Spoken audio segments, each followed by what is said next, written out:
माँ तू सबसे प्यारी है, माँ तू जग में न्यारी है।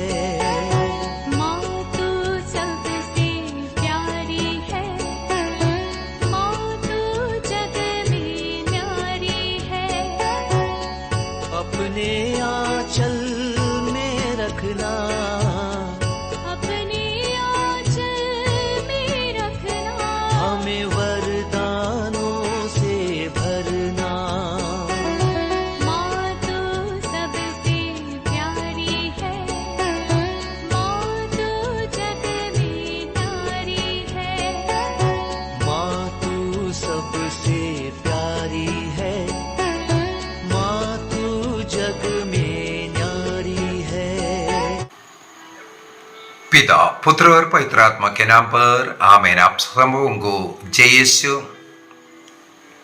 आज पेंटिकोस्टल कलीसिया द्वारा एक और पाषंडता बड़े जोर जोर से सिखाते हैं, उसका भी हम खंडन करना चाहते हैं। और मैं इसके साथ साथ एक और बात स्वीकार भी करूंगा। शायद इन पेंटिकोस्टल लोगों को सुन सुन करके कई हमारे कैथोलिक के टीचर्स भी इस पाषंडता अनजाने में सिखाना शुरू किया। इसलिए आज ये क्लास को लेना और आप लोग भी इसको समझना महत्वपूर्ण है। क्या है वो पाषंडता? शायद आप लोग भी सुना होगा और हमारे इस YouTube के अंदर अनेकों बार लिखा हुआ एक टिप्पणी है जो कैथोलिक की बाइबल के अंदर 7 किताब, उसका कई बार मैंने बोल करके दिया 7 किताब। प्रोटेस्टेंट लोग बोलते हैं हम लोगों ने उसको इसलिए निकाला क्योंकि वो ईश्वर की आत्मा से प्रेरित नहीं है, आत्मा के प्रेरित से नहीं लिखा है, वो ईश्वर के द्वारा नहीं लिखा है। उसका कारण उन्होंने बनाया विशेष रूप से मलाकी से लेकर के यूहन्ना बपतिस्ता के तक का जो पीरियड, कोई नबी नहीं है करके। ये इसलिए बोल रहा है किसी नबियों का ग्रंथ नहीं है, इसी वजह से बाइबल के अंदर ऐसा लिखा हुआ नहीं मिल रहा है, इसी वजह से। अभी मैंने नबियों का एक क्लास लिया था, वहां पर मैंने कहा था 100 से ज्यादा नबियों के विषय में बाइबल के अंदर पढ़ने के लिए मिलेगा। और उनमें से कुछ जो है राजाओं के इतिहास के पूर्व का है, कुछ बाद का है, विशेषकर बाबुल के निर्वासन के पहले का और बाबुल के निर्वासन का और बाबुल के निर्वासन के बाद का भी। इनका कहना है मलाकी से लेकर के यूहन्ना बपतिस्ता तक का 400 वर्ष वो साइलेंट पीरियड है। मतलब उस समय पर ईश्वर ने किसी नबी को नहीं भेजा, कोई कार्य नहीं किया। वो मुक्तिदाता ईसा मसीह के आगमन के पूर्व का साइलेंट पीरियड है। यही शब्द को कई कैथोलिक के प्रीचर्स भी उठाना शुरू किया। इसलिए मैं आज ये क्लास ले रहा हूं। ये साइलेंट पीरियड है, साइलेंट पीरियड, ईसा मसीह के आगमन के पूर्व के साइलेंट पीरियड है। जिनको इतिहास नहीं मालूम, जिनको बाइबल का अच्छा स्टडी नहीं मालूम, वे इस प्रकार का टिप्पणी अवश्य करेंगे। Silent period. यदि हम इतिहास को देखेंगे, बाइबल को देखेंगे, साइलेंट पीरियड जो बोलने वाला वो पीरियड सबसे अधिक रिलीजियसली रिच पीरियड था। मैं आगे बताकर रख दूंगा। सबसे पहले ये खंडन करना है, मलाकी से लेकर के यूहन्ना बपतिस्ता के तक का जो 400 वर्षों का जो साइलेंट पीरियड बोल रहा है, ये कुछ पाषंडी लोगों का निर्माण है। ऐसा कोई साइलेंट पीरियड इतिहास में नहीं है। मैं उसको प्रूव कर रहा हूं, इसलिए ध्यान से सुनना और बाइबल को भी आप अपने मन में लेकर के आना। उदाहरण के लिए, यहूदी लोग निर्वासन के बाद भी हमें मालूम है उनका कोई राजा नहीं था। मैंने हाल ही में ही आप लोगों को सिखाया, पिछले सप्ताह ही सिखाया यरूशलेम मंदिर के विषय में। उस समय पर मैंने बोल करके दिया यरूशलेम मंदिर यरोबाम के द्वारा यहोयाकिन के पौत्र के द्वारा जो बनाया गया, उस कारण जब मंदिर आ गया, कितने वर्षों के बाद, 70 वर्षों के बाद जब मंदिर आ गया, तब इज़राइल में ईश्वर का निवास, इज़राइल में इज़राइल देश है और राजाएं हैं। जब मंदिर नहीं है, ये सब नष्ट हुआ था। तो मंदिर पुनः सेकंड मंदिर जब बन करके आ गया, इसका मतलब इस्राएल के ईश्वर उनके साथ रहना शुरू हुआ। उसी सेकंड मंदिर के समय पर ईसा मसीह का जन्म हुए हो गया। इसका मतलब दाऊद के पुत्र ईसा मसीह सचमुच में जो राजाधिराज है, वो दाऊद के पुत्र के उसके वंशावली में आ गया, यूदा के वंशावली में आ गया। तो वो मंदिर रहने के कारण वो अभिषेक, इसका मतलब ईसा मसीह तक आ गया करके मैंने उस समय पर समझाया था। अभी उस पीरियड को भी थोड़ा हमें पढ़ करके देखने की जरूरत है। निर्वासन हुआ जो इसके बाद इतिहास में थोड़ा जाने की जरूरत है। इतिहास हमें मालूम है, पर्शिया देश बाबुल के ऊपर आक्रमण कर साइरस राजा सम्राट साइरस के द्वारा जो बाबुल के ऊपर, बाबिलोन देश के ऊपर आक्रमण कर अपने अधीन किया, ये ईश्वर की योजना था। इसके बाद उन्होंने घोषणा किया कि इस्राएल को स्वतंत्रता, आजादी दिया, वहां से छोड़ रहा है, गुलामी से उनको निकाल रहा है। इसके बाद वहां आकर के यरूशलेम मंदिर का, सेकंड मंदिर का पुनर्निर्माण, ये सब होना। इसका मतलब है यूदा देश में राजा के रूप में कौन था? ये पर्शियन राजा था साइरस। इसके बाद आगे आगे हम लोगों को मिलेगा बाइबल के अंदर ही, जैसे जर्सियुस है, ये सब जो है जो पर्शियन राजा है। तो यहूदियों को बाबुल के निर्वासन से छुड़ा करके यूदा में वापस लाना, उनके लिए मंदिर बना करके देना, सेकंड मंदिर। और बाइबल के इंट्रोडक्शन क्लासेस के अंदर भी मैंने कुछ बोल करके दिया था उस समय पर। ये सेकंड मंदिर पीरियड में मैंने बोला था, ये जो बाइबल का ओल्ड टेस्टमेंट, जिसको हम लोग यहूदियों का धर्म ग्रंथ तनक कहते हैं, जिसमें 24 ग्रंथ है, तनक, तोरा, नबीम और खतबी मिलकर के तनक, उस तनक का 24 किताबों का वो तनक बनना, यह सब कब है? सेकंड टेम्पल पीरियड में, दूसरे मंदिर का उस समय पर। और बाइबल के तोरा का सही रूप से मॉडल में लिखना, मैंने बोला था उसके अंदर 4 traditions, Yahweh tradition, Elohim tradition, priestly tradition और ड्यूट्रोनॉमिकल ट्रेडिशन, ये सब ट्रेडिशन के अंदर से जो भागों को निकाल करके ये जो ग्रंथ के रूप सब देना, ये सब कब हुआ? ये सब हुआ ये पर्शियन पीरियड में, सेकंड मंदिर के पीरियड में हुआ था। एक प्रकार हम बोलूं, ओल्ड टेस्टमेंट का अधिकतर किताब का जो रूप उसी समय पर हुआ, उससे पहले नहीं होता था। यहाँ वहाँ एक एक कागज उठा करके जो पत्ते में या चमड़े में लिखा हुआ, उसको उठा करके पढ़ते थे। यहाँ वहाँ था, अनेकों ऐसा था। तो इसको एक रूप कौन सा स्वीकार्य, कौन सा स्वीकार्य नहीं है, ये जो 24 किताबें, ये सब सेलेक्ट करना, ये सब यहाँ पर हुआ। विशेषकर हमें मालूम है यस्रा और नेहमिया के विषय में हम लोगों को ये सेकंड मंदिर के समय पर पढ़ने के लिए मिलता है। तो इनके द्वारा इसका करना और लोगों को सिखाना, ये सब हम लोग बाइबल से ही पढ़ सकता है। पर्शियन पीरियड 539 से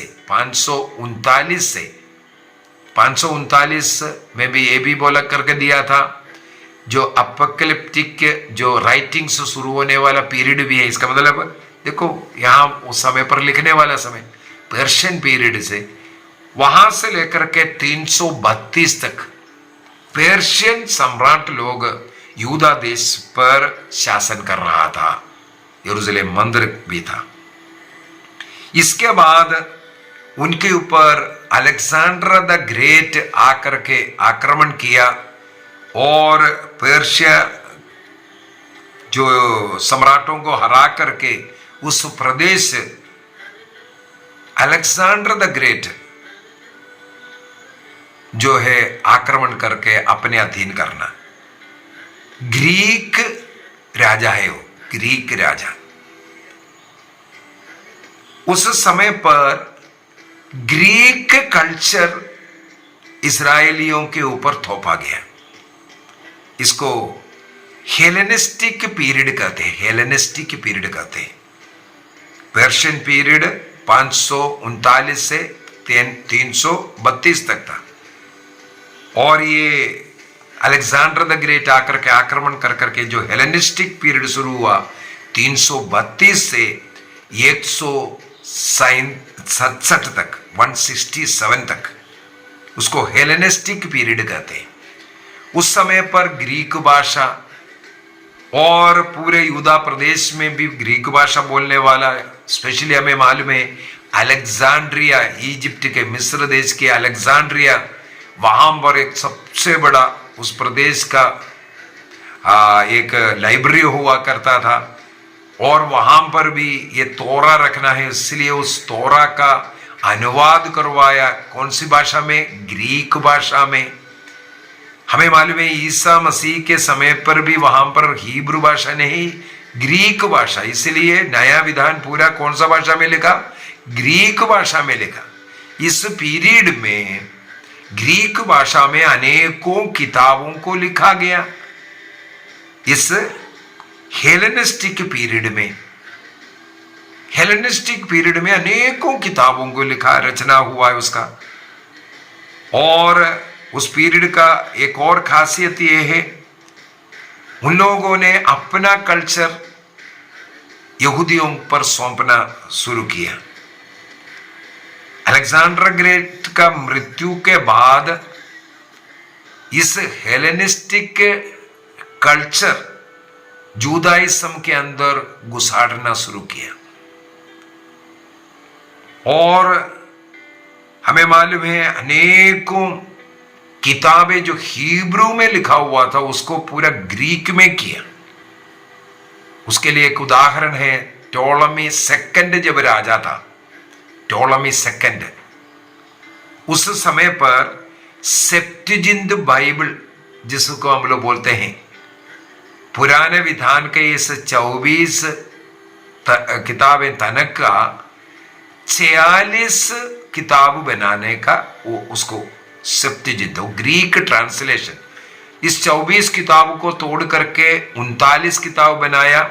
और उस समय पर वहां पर ग्रीक भाषा में लिखा हुआ कुछ लिटरेचर था, उस लिटरेचर 7 और जोड़ करके ग्रीक भाषा का उस तनक के अंदर जोड़ दिया, बाइबल के अंदर जोड़ दिया। उसको हम सेप्टुजिंट, 70 लोगों के द्वारा लिखने वाला उस किताब सेप्टुजिंट ट्रांसलेशन कहते हैं, जिस किताब को ईसा मसीह ने भी इस्तेमाल किया। मैंने इसके ऊपर भी क्लास ले चुका है।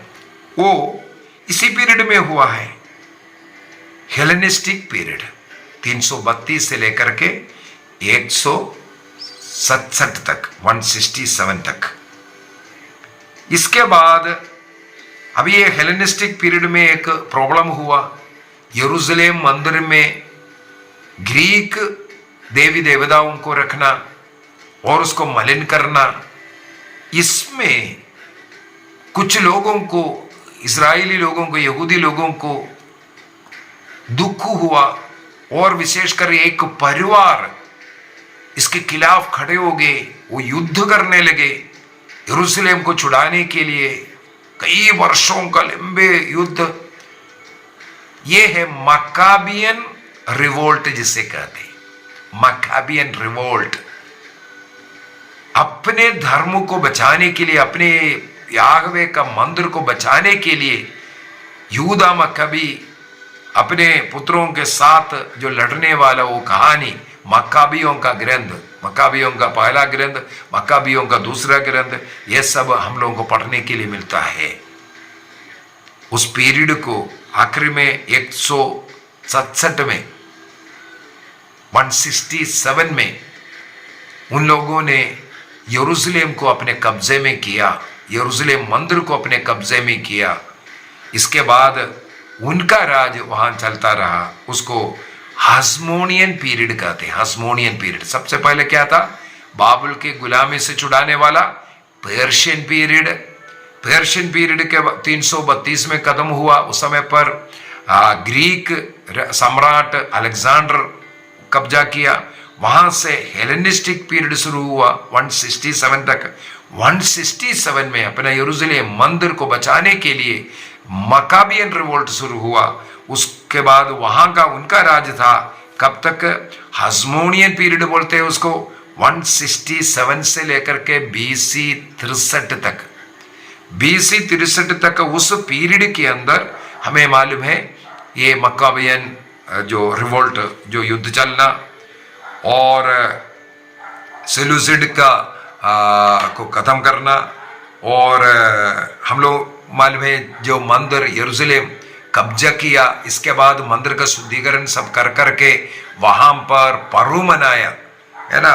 वहां पर हनुका फीस्ट, उसी को ही देखो यहूदियों का आज भी मनाने वाला फीस्ट है। हनुका फीस्ट कब का है? ये हास्मोनियन पीरियड का है, हास्मोनियन पीरियड। हनुका फीस्ट मनाया। इसके बाद यहूदी लोग इस प्रकार फ्रीली अपना यरूशलेम पर राज करने का, विशेषकर जो पुरोहित लोगों को, प्रधान याजकों को सब अधिकार देना, उनके द्वारा उस क्षेत्र का एक राजा के मुताबिक उनके अधीन में रहता था। ये सब इन हास्मोनियन पीरियड में हुआ है। और अपने धर्म के प्रति अनेकों नियम कानून और रिन्यूअल सब लाना, यह सब इस हास्मोनियन पीरियड में हुआ। आगे फिर मैं बता कर दूंगा। अगला एक और पीरियड को समझना जरूरी है। हास्मोनियन पीरियड के बाद रोमन सम्राट आकर के यूदा पर आक्रमण किया, गलीली पर आक्रमण किया, उनके कब्जे किया। कुछ 1-2 वर्ष के लिए इन हास्मोनियन लोगों को ही यरूशलेम का मंदिर का देखभाल करने के लिए सब अनुमति दिया, राज करने के लिए भी। लेकिन धीरे धीरे अगला राजा आकर के रोमन सम्राट ने ही अपना अधिकार में पूरे जगह को रखा। BC 63 से 63 से इस प्रकार रोमन पीरियड शुरू हुआ।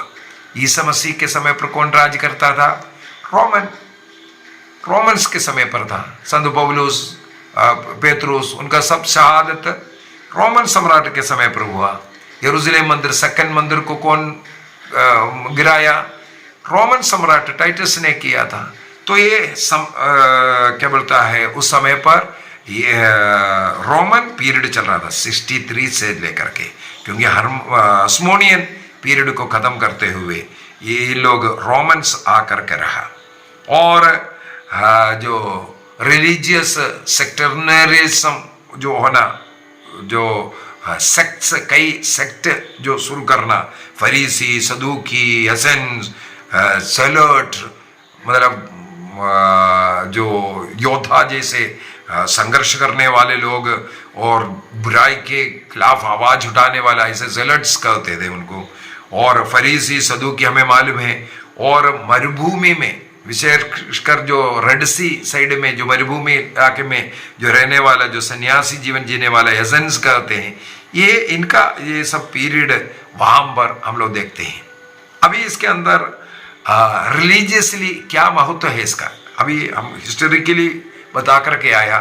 थोड़ा रिलीजियसली उसको भी थोड़ा ध्यान से देखने की जरूरत है। इन लोग जो साइलेंट पीरियड बोल रहा है, हम लोगों ने देखा रिलीजियसली लड़ाई करने वाले उन मकाबियों का, क्या ईश्वर साइलेंट था क्या? यरूशलेम मंदिर को वापस अपने हाथ में लेकर के वहां हनुका फेस्टिवल मनाने वाला, ये क्या साइलेंट पीरियड में हुआ? अपने जाति के लिए, अपने विश्वास को बचाने के लिए, अपने प्रभु के मंदिर को बचाने के लिए एक परिवार पूरा शहादत हुआ। क्या ये सब साइलेंट पीरियड है? कैसे इस पीरियड को साइलेंट पीरियड कहते हैं? उसी समय पर अनेकों किताबें रचनाएं हुआ। ग्रीक भाषा उस समय पर चल रहा था। मैंने बोला उससे पहले जो हेलेनिस्टिक जो पीरियड, ग्रीक जो पीरियड था, उस समय पर ग्रीक भाषा, ग्रीक कल्चर वहां पर सौंपा गया। इसलिए वहां पर जितने भी किताबें उस पीरियड में लिखा वो ग्रीक भाषा में लिखा। उससे पहले कौन सा भाषा चलता था? हिब्रू भाषा में था। अगर कोई ये कहेगा हम ग्रीक भाषा को भी नहीं मानेंगे, हम केवल हिब्रू भाषा का किताब मानेंगे, ये भी तो गलत है। क्योंकि जहां पर जो भाषा चल रहा है उसी भाषा में तो किताब लिखेगा। तो ग्रीक भाषा में भी अनेकों किताबों को लिखा गया, रचना हुआ। जब सेप्तुजिंत जो ट्रांसलेशन हुआ, ग्रीक ट्रांसलेशन हिब्रू बाइबल का, तब इन ग्रीक भाषा में उस समय पर उपलब्ध किताबों को भी ऐड किया गया। वो भी पवित्र ग्रंथ है, क्योंकि उससे पहले कोई कानून नहीं था ना। अनेकों किताबें पढ़ा है, उनमें कौन सा चुनना है उसके लिए कोई नियम नहीं था। अच्छे अच्छे किताबों को, जैसे आपने 39 किताबों को चुना, उसी प्रकार बाकी 7 किताब भी था, अच्छा किताब था, इसलिए ईसा मसीह ने उसका इस्तेमाल किया। 46 किताबों का सेप्तुजिंत ग्रीक भाषा का बाइबल को ईसा मसीह जो पहले सदी में जो भी जितने भी शिष्य लोग सब लोग इस्तेमाल करने वाला किताब, वहां का उस समय का भाषा हिब्रू भाषा नहीं बल्कि ग्रीक भाषा होता था। ग्रीक बाइबल को पढ़ा जाता था।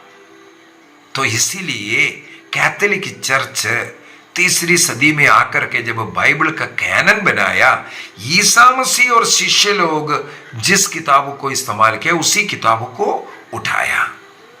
और वो साइलेंट पीरियड नहीं था, बल्कि ईश्वर बहुत कार्य करने वाला समय था। एक इन मकाबियों का ग्रंथ है, विस्डम बुक्स है, अनेकों विस्डम बुक का रचना हुआ। जैसे मैंने बोला है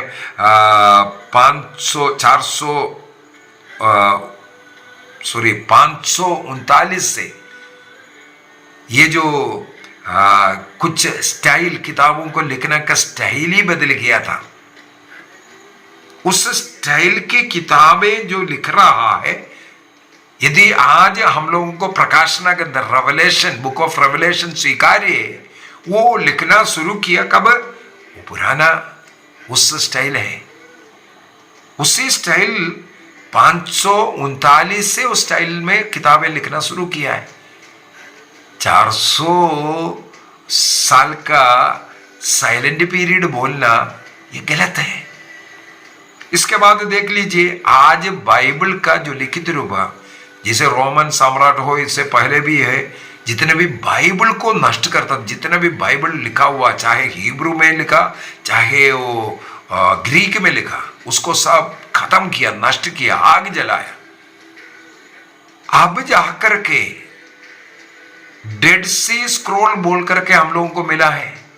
कितना साल, बड़े मुश्किल से 500 साल भी नहीं हुआ मेरे हाल में, मैं वो डेट बोल रहा हूं।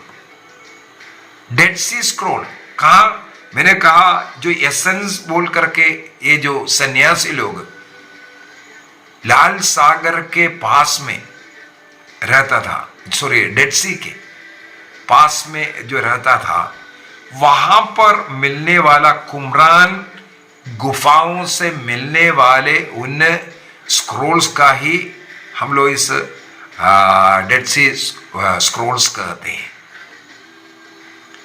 और वहां पर वो जो मिला है, जो स्क्रोल्स मिला है, उसके अंदर बाइबल के आज जो पुराने विधान का जो 46 किताब है, उस पूरे किताब का वहां से मिला है स्क्रोल्स।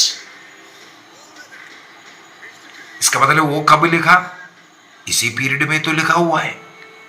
आप लोग बोल रहे हैं साइलेंट पीरियड था। नहीं, साइलेंट पीरियड में लिखा हुआ चीज से मिल गया। आज हम लोगों के लिए बाइबल का एक आधार वही है, डेड सी स्क्रॉल। इसका मतलब उन सन्यासी लोगों को प्रभु का प्रेरणा मिला, तभी तो उन्होंने लिखा। चमड़ों में लिख करके सुरक्षित रखा हुआ था गुफाओं में, उसको फाइंड आउट किया। इसके बाद अनेकों धार्मिक सुधार कार्य हुआ उस समय पर। सिनेगोग सिस्टम पहले एक यहूदी मंदिर था, बाद में हम लोगों को बाइबल में मिल रहा सिनेगोग कफरनहूम के सिनेगोग में ईसा मसीह ने किया। तो अनेकों जगहों पर सिनेगोग था। ये सिनेगोग शुरू किया है पीरियड यही है। आप बोल रहा है वो साइलेंट पीरियड है, प्रभु सो रहा था। साइलेंट पीरियड नहीं है। उस समय पर देखो सिनेगोग सिस्टम शुरू किया। इसके बाद फरीसी, सदूकी, ऐसे जो ट्रेडिशंस जो हम लोग आज पढ़ रहा है, वे उनका सब शुरुआत इसी पीरियड में। रब्बी, यहूदी रब्बी लोगों के विषय में यह रब्बानिक टाइम यही 400 आप जो साइलेंट पीरियड बोल रहा है उसी समय का है। जितने भी एसेंस कम्युनिटियां जो मरुभूमि प्रदेश में जो गुफाओं में रह करके जो प्रार्थना का जीवन जिया, ये सब उसी पीरियड में। और कुमरान जो बाइबल जो मिल रहा वो उसी समय पर लिखा हुआ है। इसी वजह से इन 400 पीरियड मलाकी से लेकर के योहन बपतिस्ता का समय को साइलेंट पीरियड बोलना, ये यीशु निंदा का पाप है। क्योंकि वो साइलेंट पीरियड नहीं था, उसके अंदर बहुत कार्य हुआ। इस्राएलियों से जुड़ करके, विश्वास से जुड़ करके, बाइबल से जुड़ करके अनेकों कार्य होने वाला समय था। इन 400 वर्ष ईश्वर इस्राएलियों के साथ था, इसलिए मकाबियन रिवोल्ट उन लोग जीता। ईश्वर उनके साथ रह करके उनके गाइड किया, इसलिए यरूशलेम मंदिर को उन्होंने कब्जा किया और वो कार्य किया। और उस समय पर यूदा मक्काबी जैसे लोगों को प्रभु ने आगे किया। उस समय पर अनेकों राजा, अनेकों इस प्रकार का नबियों के द्वारा कार्य किया गया। इसलिए बोलना पाप है, गलत है कि मलाकी से लेकर के योहन बपतिस्ता तक 400 वर्ष साइलेंट पीरियड है। साइलेंट नहीं था, बहुत ही रिलीजियस पॉलिटिकल कार्य करने वाला कई period, Persian period, Hellenistic period, Hasmonean period, Roman period इसी समय पर हुआ। इसलिए साइलेंट पीरियड नहीं, ये कार्य करने का रिलीजियस पीरियड भी था। प्रभु आप सबों को, हम सबों को आशीष प्रदान करे इस सत्य को जानने का और बाइबल के पुराने विधान का 46 किताबों को स्वीकार करने का। और जो रब्बी लोग यूनानी भाषा में लिखा हुआ बाइबल को नहीं स्वीकार किया, उसके साथ चल करके जो प्रोटेस्टेंट चर्च है उन किताबों को निकालना बहुत ही गलत है। ईसा मसीह ने जिस किताबों को इस्तेमाल किया उस किताब को अपने पास से अपना बनाएंगे बोल करके हटाना ये गलत है। आगे मैं एक और बात बता कर दूंगा। जैसे पेंटिकोस्टल चर्च के पास जो बाइबल है वो बिल्कुल गलत तो बाइबल बनाकर रखा हुआ है अपनी इच्छा के अनुसार। अभी मैं अगले एक क्लास के अंदर उसको भी बता कर दूंगा। मेरे सामने ऐसे एक बाइबल आया, एक पास्टर लेकर के आया, उस पास्टर का कहानी आगे क्लास में बताऊंगा। प्रभु हम सबों को आशीष प्रदान करे, पिता, पुत्र और पवित्र आत्मा के नाम पर आमीन। आप सबों को जय यीशु।